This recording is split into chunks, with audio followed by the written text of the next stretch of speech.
Welcome back, everybody, to the show we like to do here at the weekends, or as you call it, Wednesday? Question mark? It's, of course, a boy review, hosted by me, Hamish. And me, Wilkie. And Hamish, can you smell that? What is it? There's something in the air. That's right. I farted. But also, it's will soon be Valentine's Day, unless this edit takes really long, in which case it is, in fact, Valentine's Day. Yes. And so, in celebration of Jesus' second birthday, which is what I like to call it, that's absolutely not what Valentine's Day is. Technically, Jesus' second birthday is Easter Day, isn't it? Damn it. Jesus' 1.5th birthday. Christmas the year after he was born, right? No, because Jesus comes back to life on Easter Sunday, right? No, Hamish, you know I love you, but I am going to have to give this one to Izzy. Jesus' second birthday was the year after he was born.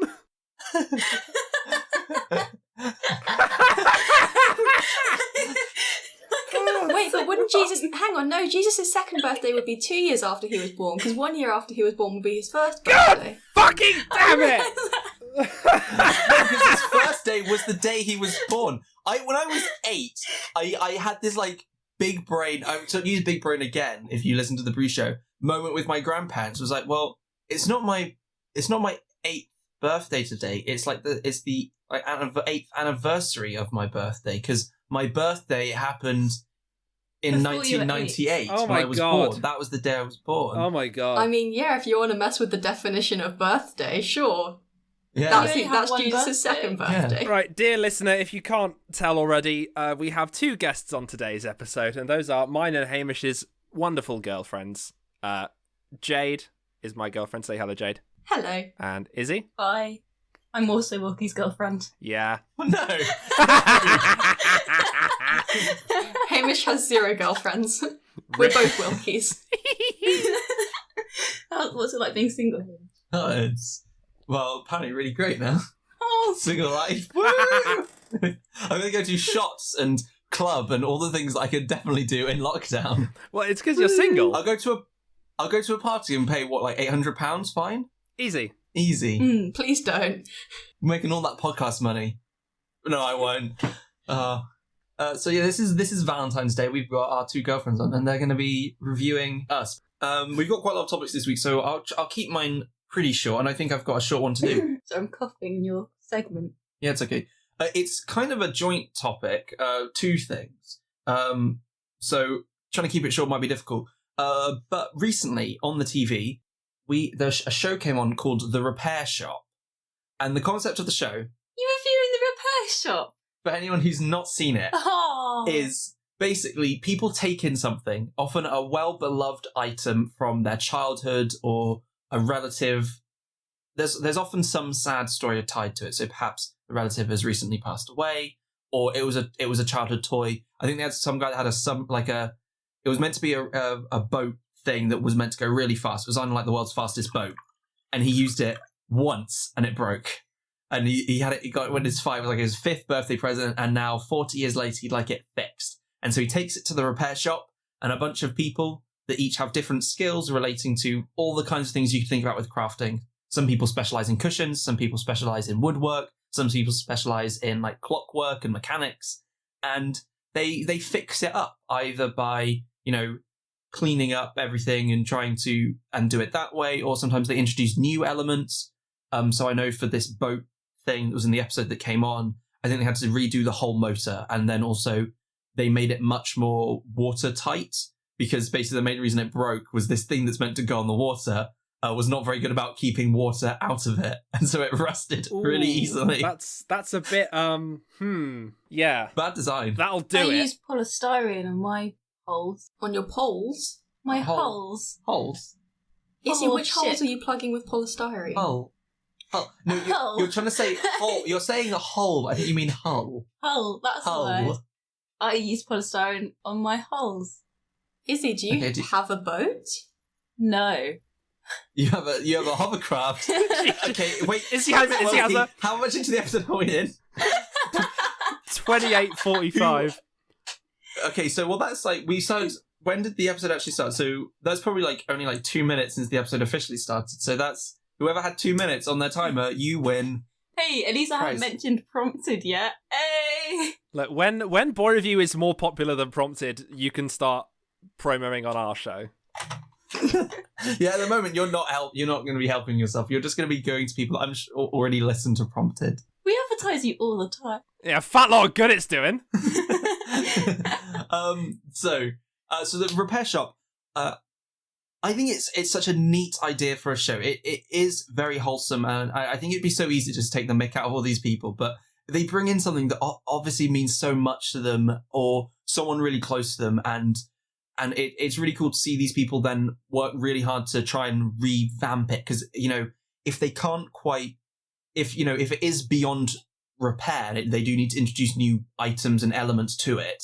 They seem to do such care in making sure that it looks the same, or even if they are improving it, they are in keeping with the overall design of it. So, for example, I think someone came in with, I don't know what it was, but it was basically a box. It was leather topped and it had some like satin inside with a cushion, and they just wanted to reinforce it because the box was apparently really weak on the hinges. So they redid the hinges, and then they put these things, sometimes where you've got like the fabric that connects the lid and the bottom of the box, like on each side, like a strip. The box didn't have that before, but they put it in using a new fabric, but it was identical to the fabric they used to line the bottom, which was based on the old fabric. And it was just sort of these ways that they know that this thing means a lot to somebody. So they want to make sure that it lasts for longer, but also isn't something new. It's not like Theseus's ship where they've replaced every single element and now it's a new thing. They've just changed a couple of bits, but it still feels like the original. And that was really, really nice. And then also the other reason I liked it is just because it was just so relaxing and calming to watch. I don't really experience ASMR much, and it's not something that I go seeking for, but these kind of shows do sort of give that same feeling to me, that same like vibe in the background, where you get like that tingly in the back of your head. It's like, like someone just talk about this cool thing they know a lot about and explaining all these steps they're doing. That's really nice. So everybody, if you had an item that you could get fixed by the repair shop, what would you want it to be? That's quite a difficult one to jump onto. So Izzy's got an idea, so she can go first. I can go first. We might actually apply to the repair shop for this, see if we give it a good old go. Because I've got my great-granddad's logbook from when he served in the war. And so it's starting to... He took really good care of it, and he got it rebound, but it's starting to come apart a little bit. And so we'd love to take it on and see if they could repair it and make sure it's all safe. So it's got all of his first ops when he was a flight engineer, all his missions, and he puts little notes next to. He's put little notes next to each mission with like a comment, like, so the ones that he was excited about, he'd put a little exclamation mark next to, and the ones that he like that were really dicey flight, he would sort of say, "Oh yeah, we had to return before the target and stuff." Yeah, it tells so many stories. So I'd love to get that repaired. Is this logged? Because I know your great-granddad did like interviews before he passed away. Was this logbook also sort of like did they take pictures of it and do they have it, or is this something where you might donate it to? Yeah, so the University of Lincoln, I think it is, they've got a really good bomber archive where basically they'll just interview people about their times in Bomber Command and stuff like that. And so they took loads of pictures of Great-Granddad, of all of Great-Granddad's memories, his logbooks. He's got his map that's got all of his targets plotted out on. And he's got also loads of pictures of his friends at the time, loads of pictures of his crew. He's got pictures of his wife, who my great-grandmother, who I'm named after. And so it's such a lovely thing to preserve. We could. Oh, Wilkie's got his hand up. Wilkie, what would be the thing you'd like to get saved? So, about 4 or 5 years ago, I tried to make this ukulele. Oh, here we go. By hand, and it's shit. So I'd like someone who knows what they're doing to take a look at it. I can tune it for you. No, that's the thing. This was I tuned this like a day ago, and now it sounds like this. It probably needs restringing. Then that's why I'd take it on the repair shop to get them to restring it so it doesn't sound like this. Is it tightened up enough? Are the pegs at the top pushed in? Izzy, I couldn't tell you. I don't know. I don't know how to stress to you. I don't know how to make ukuleles, which is why this one is so terrible. That looks Wait, really did you cool. make that? Yes! I thought you painted it like people do. No, I hand built this ukulele. The fretboard was pre-made because I don't know how to do the fret. It's metal and shit, and I was 15. What about the pegs? The actual ukulele stuff was pre-made. I just stuck it together. But I fucked it. And I won't demonstrate what it sounds like because you've all heard it enough. But yeah, I take it to the repair shop to get them to make it sound good. Throws it violently across the room. He just loved it. That is why it's busted. Just threw it onto you. Wait, where's the metal butterfly? Has it flown away? Yeah, it turned back into a caterpillar. No, I took it down so I could show someone. I can't get it back up. You're worried that if you put it up wrong, it will impale your head, like we predicted on Boy Review. I partly am worried about that. I damaged the paint a little bit when I put it up there when I took it down. Ooh. And I don't want to put it back up, or else I'll damage the paint even more. So now it lives in the kitchen and it watches us cook. Oh, that's really cute. So yeah, Jade, what would you take to the repair shop? See, it's hard for me to fix something because I don't have any family heirlooms. My only family heirloom is an ornament that my great-gran gave me before she died, and that's still in perfectly good nick. So I guess my thing would be, today I am wearing my one pair of dungarees, which I'm wearing them for the first time since I bought them a year ago, because they don't fit me very well. Upon closer inspection of the proportions, I think they may in fact be maternity dungarees, and I'm not pregnant.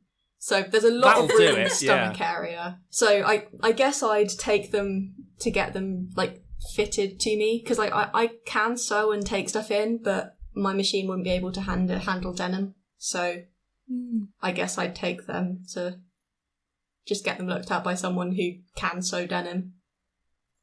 That's really awesome. Clever. See, I feel like it's trying to work out something that you would take, because I'm trying to think, I don't really have much that's super duper old or in need of repair, but one thing I thought of, which I feel like what all they do is they'd fully have to replace parts of it. It just is beyond something, the sort of thing you could repair. But Mum's got a really old copy of Monopoly, one she had when she was a kid. And it's one of the, I don't know when Monopoly was made, but so it feels like one of the original versions, It might not have been the original Monopoly, but... I have a Monopoly fact. What? Monopoly was made by a woman and stolen by a man. Was it? That's really shady. Yeah, and so he's made all the money off of it, and she got nothing. But you see her original version, and it is so similar. I think he added in free parking or one of those minor rules, and that was it. So your mum probably didn't have the original Monopoly, is what I'm saying. Okay, fine, okay. But she's got one of the original stolen versions. And I think it would be really nice to get that fixed, because Mum really likes Monopoly as a board game. We have lots of different versions of it at home. We have Thunderbirds. Scary. We have Brighton Hove Albion. We have Pokemon. We have one with where you use credit cards instead, or debit cards, I guess, because you can't go into credit. But I think that would add a whole new debt, would add a whole new element to Monopoly. We've got one that's Millionaire Monopoly, where your goal is instead to get to $1 million. We had one that used to use it, which has a DVD. They didn't have one of those board games where it thought oh, we're going to be cool and high-five. So there's a DVD element to it. I was aware of those, but we never had them. That just makes me think of that episode of Community where they find a really old board game that has the Wild West video cassette with it. Oh, and they spend ages trying to figure out how to play this weird Wild West themed game. That's a good episode. But yeah, that's the repair shop, and I think it's good. Yeah, it's good. When have you watched The Repair Shop? It's been on a couple of times here. Have I just left you That's downstairs? the thing. He's actually never watched it. This was the greatest scam. No, it's been in once or twice because I don't normally watch TV, but Yeah, he doesn't watch TV. That's my thing. it's just been on when I've been sat downstairs sometimes. Because if the TV's on, I'm not going to switch it off, especially if someone else is watching it. That would be so rude. Just be like, screw you, beat. Turn it off. I've just left you trapped downstairs too many times. Thank you so much for checking out that short clip from the most recent episode of the Boy Review podcast. If you enjoyed it, make sure to like, comment, and subscribe, and maybe check out, a few other clips from our most recent episode and our previous ones. You could also even watch like the whole episode if you want to put in some time. Or if you don't like watching big long things on YouTube, you can also find our podcast on every single podcast service. So just look for Boy Review and you'll find us. We're out there. Please, we're like a child lost in the supermarket.